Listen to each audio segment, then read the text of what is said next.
दोस्तों पिछले वीडियो में हमने जाना था कि राशन कार्ड से नाम कटवाने या फिर जुड़वाने के लिए किस प्रकार से प्रपत्र ख भरते हैं। और आज की इस वीडियो में हम ये जानेंगे कि नया राशन कार्ड बनाने के लिए राशन प्रपत्र क किस प्रकार से भरते हैं। बिल्कुल स्टेप बाय स्टेप आज की इस वीडियो में कवर करेंगे।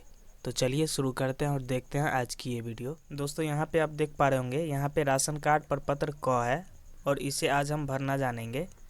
तो यहाँ पे आप देख पा रहे होंगे, सबसे पहले बोला जा रहा है आवेदक का नाम डालें। तो यहाँ पे दोस्तों आवेदक का नाम डालना है, यानी कि जैसे मान लीजिए आप घर के किसी लेडीज़ के नाम से अगर आप राशन कार्ड नया बनाना चाहते हैं तो उस लेडीज़ का नाम यहाँ पे आपको डाल देनी है। चाहे आप लेडीज़ के नाम से बना रहे हों या फिर जेंट्स के नाम से, उनका नाम यहाँ पे आपको जिक्र करना है कुछ इस प्रकार से।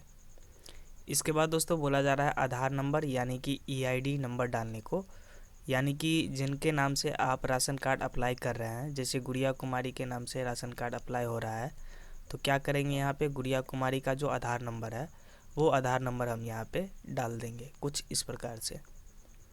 इसके बाद बोला जा रहा है मोबाइल नंबर डालें, यानी कि आप कोई एक मोबाइल नंबर यहाँ पे डाल दें फ्यूचर रेफरेंस के लिए। इसके बाद दोस्तों बोला जा रहा है आवेदक के पति या पिता का नाम यहाँ पे डालें। तो आवेदक के जो भी पिता या पति हैं उनका नाम आपको यहाँ पे डाल देना है कुछ इस प्रकार से।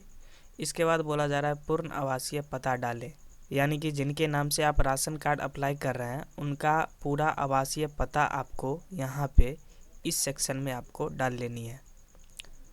इसके बाद दोस्तों बोला जा रहा है बैंक का IFSC कोड डालें। तो दोस्तों यहाँ पे बैंक का IFSC कोड उसका डालेंगे जिसके नाम से हम यहाँ पे राशन कार्ड अप्लाई कर रहे हैं। जैसे गुड़िया कुमारी के नाम से हम राशन कार्ड अप्लाई कर रहे हैं तो क्या करेंगे, गुड़िया कुमारी का जो भी बैंक है उस बैंक का IFSC कोड यहाँ पे डालेंगे। इसके बाद बोला जा रहा है बैंक खाता संख्या डालें। तो यहाँ पे आपको बैंक अकाउंट नंबर डाल देना है कुछ इस प्रकार से डालेंगे। इसके बाद इसे हम स्क्रॉल कर लेते हैं। अब दोस्तों बोला जा रहा है यहाँ पे बैंक का नाम डालें। तो यहाँ पे जो भी एप्लीकेंट का बैंक अकाउंट जिस भी बैंक में है उस बैंक का नाम यहाँ पे डाल देना है। इसके बाद बोला जा रहा है राशन कार्ड के लिए परिवार के अन्य सदस्य का विवरण डालें, यानी कि जैसे मान लीजिए यहाँ पे एप्लीकेंट के नाम से तो मैंने यहाँ पे अप्लाई कर ही दिया है, जैसे गुड़िया कुमारी के नाम से राशन कार्ड अप्लाई कर रहा है। और साथ ही नीचे वाला जो सेक्शन है यहाँ पे राशन कार्ड के लिए परिवार के अन्य सदस्यों का विवरण डालें, इस सेक्शन में आपको यहाँ पे भी एप्लीकेंट का नाम डालना है 1 नंबर में। यानी कि जैसे मान लीजिए जिसके नाम से भी आप राशन कार्ड अप्लाई कर रहे हैं उनका नाम यहाँ पे भी जिक्र होना चाहिए, यानी कि सीरियल नंबर 1 डालेंगे और यहाँ पे एप्लीकेंट का नाम फिर से रिपीट में डालेंगे। इसके बाद पिता या पति का नाम डालेंगे। अब बोला जा रहा है यहाँ पे लिंग डालने को, यानी कि जो एप्लीकेंट है इसका क्या लिंग है वो लिंग आपको यहाँ पे लिख देनी है, इस प्रकार से लिखेंगे। इसके बाद बोला जा रहा है उम्र डालने को, यानी कि एप्लीकेंट का उम्र कितना है वो उम्र आपको यहाँ पे टोटल वर्ष के फॉर्मेट में यहाँ पे डाल देना है। जैसे ये 30 साल के हैं तो यहाँ पे नॉर्मली 30 लिख देंगे। इसके बाद बोला जा रहा है वैवाहिक स्थिति डालें, क्या वह विवाहित हैं या फिर अविवाहित। चूँकि ये विवाहित है तो यहाँ पे नॉर्मली विवाहित लिख देंगे। इसके बाद बोला जा रहा है संबंध डालने को, यानी कि जिसके नाम से राशन कार्ड अप्लाई हो रहा है उनका संबंध इनके साथ क्या है। तो चूँकि ये खुद अप्लाई कर रहे हैं गुड़िया कुमारी तो यहाँ पे स्वयं लिख देंगे, कुछ इस प्रकार से लिखेंगे।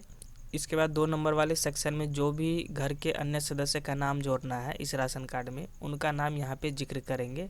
जैसे रवि भूषण प्रसाद इनके पति हैं तो यहाँ पे रवि भूषण प्रसाद लिखेंगे, फिर इनके पिता का नाम यहाँ पे डालेंगे। इसके बाद इनका लिंक चूज करना है, फिर इनका उम्र डालेंगे और ये विवाहित हैं या फिर अविवाहित वो चीज़ आपको यहाँ पे डाल लेनी है। इसके बाद जैसे मान लीजिए एप्लीकेंट का ये पति हैं रवि भूषण प्रसाद तो यहाँ पे नॉर्मली हम पति लिख देंगे। इसके बाद दोस्तों 3 नंबर वाले सेक्शन में जो भी और अन्य सदस्य हैं, जैसे मान लीजिए अंशराज है, अंशराज का नाम यहाँ पे डालेंगे। इसके बाद यहाँ पे उनके पिता का नाम डालेंगे। अब ये अंशराज का क्या लिंग है वो लिंग डालना है, इसका उम्र डालना है। इसके बाद ये विवाहित हैं या फिर अविवाहित वो चीज़ आपको यहाँ पे डाल लेनी है। इसके बाद दोस्तों यहाँ पे संबंध में जैसे मान लीजिए अंशराज गुड़िया कुमारी का बेटा है तो यहाँ पे नॉर्मली बेटा लिख देनी है। अब यहाँ पे जैसे मान लीजिए गुड़िया कुमारी का जो है अंशिका रानी ये बेटी हैं तो क्या करेंगे, अंशिका रानी यहाँ पे लिखेंगे। इसके बाद इनके पिता का नाम डालेंगे।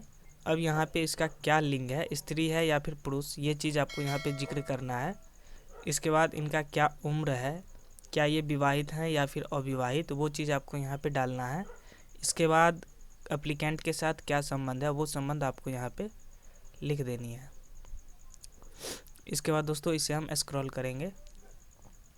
अब यहाँ पे दोस्तों जैसे मान लीजिए आधार नंबर वाले सेक्शन में बोला जा रहा है आधार नंबर डालने को, तो यहाँ पे वो आधार नंबर डालेंगे। जैसे मान लीजिए यहाँ पे थोड़ा स्क्रॉल इसे कर लेते हैं। यहाँ पे जैसे देख पा रहे होंगे 1 नंबर में गुड़िया कुमारी है, तो यहाँ पे गुड़िया कुमारी का आधार नंबर 1 नंबर में डालेंगे। इसके बाद जैसे मान लीजिए 2 नंबर में रविभूषण प्रसाद है, तो ठीक इसके नीचे वाले सेक्शन में यहाँ पे रविभूषण का आधार नंबर डालेंगे कुछ इस प्रकार से। जैसे मान लीजिए यहाँ पे अंशराज है 3 नंबर वाले कॉलम में, तो यहाँ पे 3 नंबर वाले कॉलम में अंशराज का आधार नंबर आपको यहाँ पे डाल लेनी है। तो इस प्रकार से आपको फॉर्म भरना है। इसके बाद बोला जा रहा है मोबाइल नंबर डालने को, तो कोई एक मोबाइल नंबर आपको डालते हुए चलना है। इसके बाद बोला जा रहा है व्यवसाय डालने को, तो जैसे मान लीजिए गुड़िया कुमारी गृहिणी है यानी कि हाउसवाइफ हैं, तो यहाँ पे गृहिणी लिखेंगे। इसके बाद बोला जा रहा है आमदनी का स्रोत डालें, तो अगर इनका कोई इनकम अगर कोई काम कर रहे हैं तो यहाँ पे इनकम का स्रोत डालेंगे, अन्यथा यहाँ पे NA कर देंगे। और मासिक आय में भी एप्लीकेंट का NA कर देंगे। तो यहाँ पे आप अपने हिसाब से डाल लें। इसके बाद दोस्तों यहाँ पे जैसे मान लीजिए 2 नंबर वाले कॉलम में रविभूषण प्रसाद का ये आधार नंबर है, तो इसके सामने भी हम क्या करेंगे, कोई एक मोबाइल नंबर डालेंगे। अब जैसे मान लीजिए इनका व्यवसाय किसानी करते हैं, तो यहाँ पे किसान लिख देंगे। इसके बाद आमदनी का स्रोत है खेती बाड़ी से, तो यहाँ पे नॉर्मली खेती बाड़ी लिखेंगे। अब बोला जा रहा है मासिक आय कितना है, यानी कि महीने में ये कितना इनकम करते हैं अपने खेती बाड़ी से, तो यहाँ पे वो चीज़ आपको इनकम यहाँ पे शो कर देना है। और यहाँ पे आपको खास ध्यान रखना है महीने का आय जो है वो 10,000 से ज़्यादा नहीं होना चाहिए।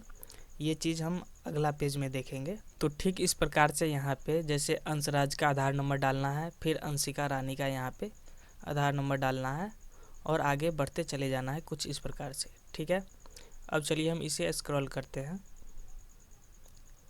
अब यहाँ पे दोस्तों कुछ आपको डिक्लेरेशन दिया गया है। बोला जा रहा है ग्रामीण क्षेत्र के आवेदक निम्नलिखित पर हाँ या नहीं का टिक लगाएं।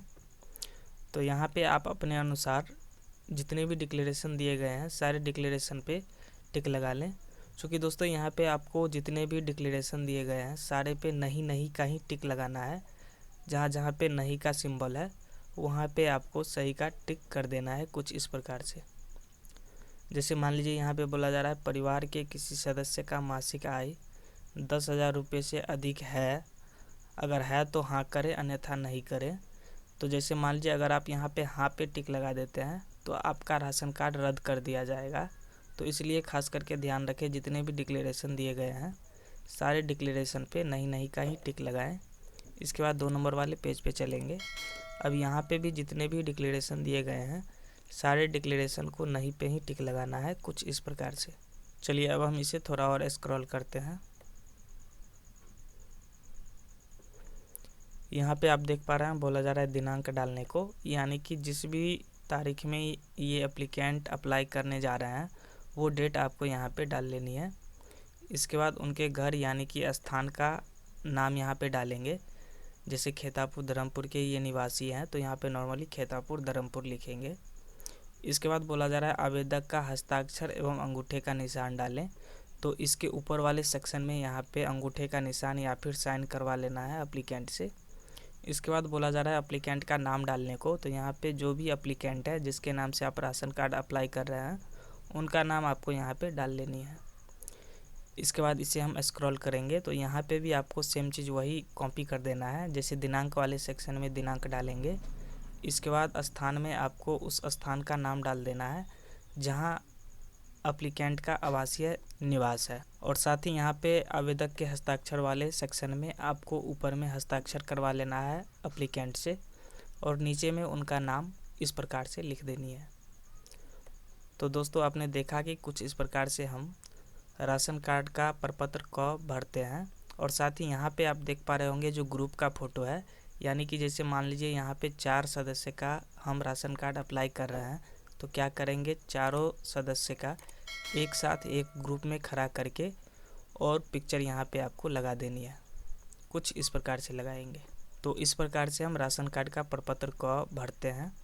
और साथ ही ये प्रपत्र भरने के बाद आपको ब्लॉक के जो आरटीपीएस काउंटर होते हैं वहाँ पे जमा करने होंगे। इसके बाद ही आपका राशन कार्ड के लिए अप्लाई होगा।